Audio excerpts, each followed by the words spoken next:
Film के शुरू में हम रैमी नाम के पेंटर को देखते हैं जो अपने बच्चों और बीवी के साथ खुशहाल जिंदगी गुजार रहा था। जब रैमी अपने बच्चों के साथ बैठा होता है तो इसे ऐसा महसूस होता है जैसे कोई चीज नीचे से उसे खींच रही हो। रैमी जल्दी से खड़ा हो जाता है। रैमी के साथ हर रोज अजीब चीजें होने लगती हैं। कभी सोफा इसे अपने अंदर खींचता है और कभी बेड, मगर उसे कुछ समझ नहीं आती कि हो क्या रहा है। एक दिन जब रैमी अपने बच्चों को लेकर अपने स्टूडियो जाता है तो काम करते हुए वो नलका बंद करना भूल जाता है, जिसकी वजह से उसके स्टूडियो में पानी जमा हो जाता है और रैमी की सब चीजें खराब हो जाती हैं। वहाँ पर कुछ पेंटिंग थी जिन्हें रैमी जैसे ही पकड़ने लगता है तो जमीन के अंदर जाकर किसी दूसरी दुनिया के तालाब में आ जाता है जहाँ 3 सूरज थे। रैमी वहाँ पर जब कुछ जंगली लोगों को देख रहा होता है तो कोई उसे दोबारा अपनी दुनिया में खींच लेता है। रैमी अब बहुत डर जाता है। रैमी सब कुछ अपनी बीवी को बताता है लेकिन वो रैमी की किसी भी बात पर यकीन नहीं करती। रैमी की बीवी अब इसे छोड़कर अपने बॉस से शादी करना चाहती थी। रैमी अपनी बीवी की बातें सुनकर बहुत परेशान होता है।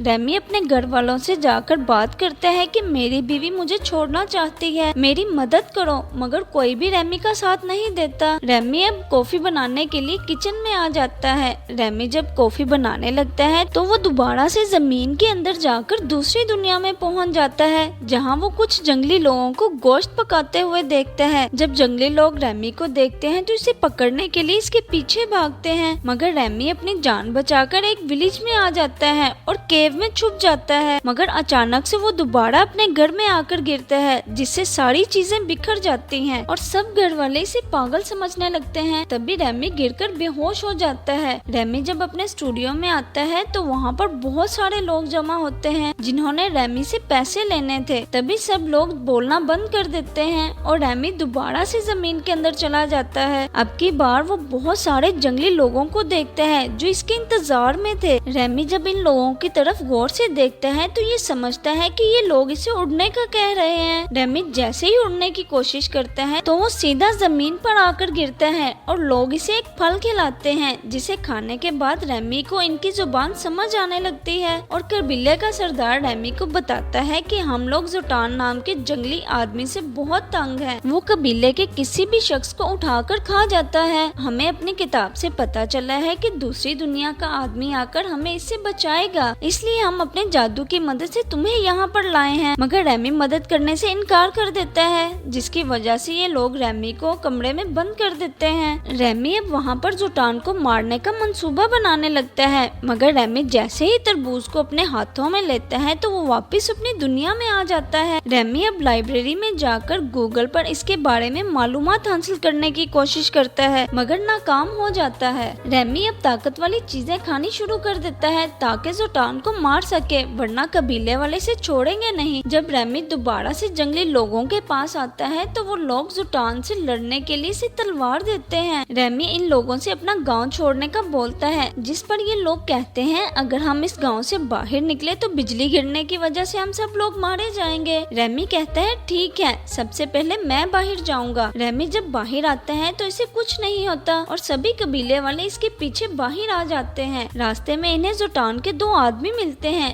जो इन्हें तंग करते हैं, जिस पर रैमी इन्हें मार देता है। ये देखकर कबीले के लोग इसे अपना सरदार बना लेते हैं। रैमी अब अपनी दुनिया में आकर लड़ाई करने का तरीका देखता है और वापस कबीले वालों के पास आकर इन्हें लड़ने के तरीके बताता है। अब की बार रैमी अपनी दुनिया में आकर अपने बेटे के साथ वक्त गुजारता है। रैमी जब दोबारा से दूसरी दुनिया में जाता है तो वहाँ पर जंग होती हुई देखता है जिसमें जुटान के आदमी कबीले के लोगों को मार रहे थे। रैमी सभी लोगों को बचा लेता है और इन्हें प्लान के साथ लड़ने का कहता है। रैमी अब जुटान के आदमियों को थप्पड़ मारता और इनकी इंसल्ट करता है, जिस पर जुटान के आदमी से पकड़ने के लिए इसके पीछे भागते हैं। जब ये भाग रहे होते हैं तभी रैमी कबीले के लोगों को हमला करने का बोलकर खुद दरख्त में छुप जाता है। दोनों तरफ से खूब लड़ाई होती है और कबीले के लोग जुटान के आदमियों को मार देते हैं। कबीले के लोग रैमी को अपना राजा बना देते हैं। राजा बनने के बाद रैमी कबीले के अंदर टेक्नोलॉजी का इस्तेमाल करके बहुत सी चीजें बनवाता है। रैमी को यहाँ पर बादशाहों वाले पूरे मजे मिल रहे थे। वक्त गुजरने के साथ रैमी बदल जाता है। वो लोगों के साथ गुलामों जैसा सलूक करना शुरू कर देता है, जिस पर कबीले के लोग इसे मारने की कोशिश करते हैं, मगर तभी अचानक से वो जमीन के अंदर चला जाता है और अपनी अपनी दुनिया में आ जाता है। यहाँ पर रेमी को समझ आती है कि लोग कभी ऐसे राजा को कबूल नहीं करते जो दूसरों के साथ गुलामों जैसा बिहेव करे। रेमी अब अपने दोस्त के पास जाकर इस पेंटिंग का काम दोबारा से शुरू करने के लिए मदद मांगता है और अब रेमी जब एक लड़की के पास खड़ा होता है तो दोबारा से दूसरी दुनिया में आ जाता है। वहाँ कबीले के लोग इससे कहते हैं कि तुम जुटान को मारे बगैर कहीं नहीं जा सकते। ये लोग जबरदस्ती इसे जुटान की गार में फेंक देते हैं।